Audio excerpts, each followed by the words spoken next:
Chapter 4, Jumanji. Byron and his parents exited the theater into the freezing December night alongside a crowd of happy moviegoers. Everyone chattered about the film and about Christmas in general. The wreaths and candy canes hanging from the electric poles twinkled with lights, bathing the street in a happy holiday glow, and the theater played carols on its PA system. As they walked away, the doors closed, muffling Elvis's "I'll Be Home for Christmas." Byron looked up at the stars and the clear black sky. He exhaled a column of steam and licked his chapped lips, kicking a clump of frozen slush down the sidewalk. Watching it, he considered the strange parallels between the film and his life. Two siblings found a magic game from the 1800s. Excited and curious, they tried it, resulting in a dangerous adventure that they were lucky to survive. The ice ball skittered against the snowbank, bounced off, and spun out onto a slick of black ice. Byron chewed his lip, considering opening up to his mom and dad about the mirror. "I give it 1.5 thumbs up," his dad said, interrupting Byron's musing. "Decent plot, solid action. I just can't buy all the computer graphics. They weren't quite at Jurassic Park level, you know? Maybe it's because I know how a lion should move, but I can't say the same about a velociraptor, so I can suspend disbelief better on the dinosaur." "Agreed," Byron said, "on all counts."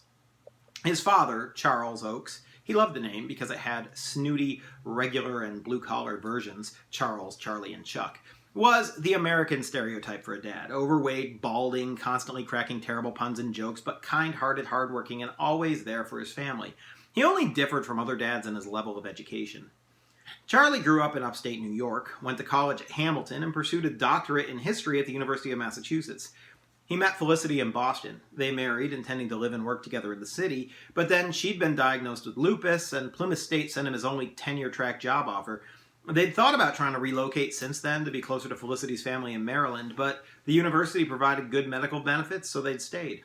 The comparatively remote location bothered Cole and his mom, but Byron and his father rather liked it. "Too bad Cole wouldn't come with us," Felicity sighed, watching the ground. She gripped her husband's arm as they crossed the ice patch. Byron took 2 swift steps and slid across it on his forward momentum.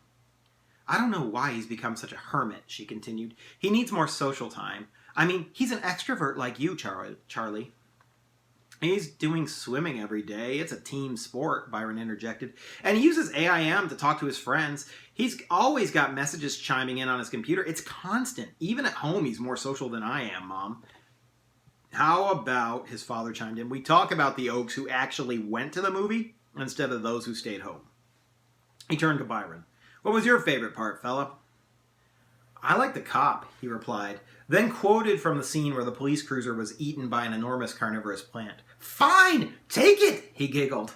"Me too," Felicity added. "And I like that the actor who played the dad also played the hunter. That was clever." "Yeah," Byron agreed. "That was pretty fun." "Are you kidding me?" Charlie dropped his wife's arm and threw his hands in the air in a display of outrage. "Don't you think that sets a bad precedent for dads everywhere? I mean, A, that guy was unreasonable and encouraged his son to be violent, conformist, and macho. We've got enough of that in this world as it is. And B, he ends up hunting his son, planning to murder him with some kind of futuristic repeating elephant rifle?" He sighed. "It paints dads in the wrong light entirely." "It's just a movie, honey," Felicity soothed, patting his arm. "Don't read into it." "True," Charlie agreed, "and I'm overreacting on purpose to prove a point, but," he wagged a finger at Byron, "if you ever get sucked into some kind of magic jungle in a board game, far-fetched, I know, you'd better believe I'd come hunting you. To save you, though, not to kill you." "Thanks," Byron replied, raising his eyebrows. "That means a lot." "I suppose," Charlie sighed, "I should be grateful that the dad was at least physically fit and competent. I'm real tired of comedies featuring dads who are just Homer Simpsons. Fat, stupid, incompetent fathers married to beautiful, intelligent women they don't deserve. Where are the role models these days?" Felicity groaned. "Remind me not to take you to the movies next time. You overanalyze everything. You sure you shouldn't be teaching English?" They'd reached the Jeep, and she unlocked Byron's door before shifting the key to her own. "No wonder," she said over the hood at Charlie, a twinkle in her eye. "You're against the unthinking, unreflective male stereotype." "Hey!" He got in the same time she did. "I'm anti-stereotype. Remind me, who's cooking Christmas dinner again?" "Oh," she widened her eyes. "And are you going to wrap the presents this year, too?" There was a pause. Charlie started the engine. "I thought so," Felicity smirked. I'm hungry, she said, changing the subject. If Cole was here, I'd suggest stopping for pizza. Who needs Cole to eat pizza? Byron prompted. More for me. How about Wendy's? Charlie asked. It's faster. Sure, Wendy's is fine, Felicity sighed again. It's just Cole will be off to college in a year, and I feel he's already gone some days. Like all the fun family days are behind us. He's always busy with that business of his.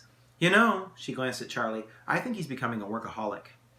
An extrovert or not, he's more like your brother Bruce than he is like me, Charlie said. No one's lining up to call me a workaholic. I graded my last exam this morning. I'm on vacation. He glanced at Byron.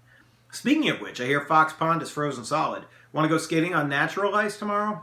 Sure, Byron agreed, as long as you don't make any thin ice puns. Deal, Charlie nodded. And we'll force Cole to go with us. They bumped through a pothole into the Wendy's lot and pulled up to the drive-thru behind a rusted 1980s Chevy pickup with only one working taillight. What I liked about the movie, Felicity added, changing the subject, was that it was set in New Hampshire. You know, they filmed it in Keene. Charlie made eye contact with his son in the rearview mirror. I bet the town was real keen to sign that movie deal. He winked. Byron groaned. You know, it's only a couple of miles home from here, he said. I think I can walk. Thankfully, the Chevrolet pulled through at that moment. Charlie rolled down his window, and a barely intelligible teenage voice buzzed from the speaker. Welcome to Wendy's, home of Dave's Triple. What can I get you?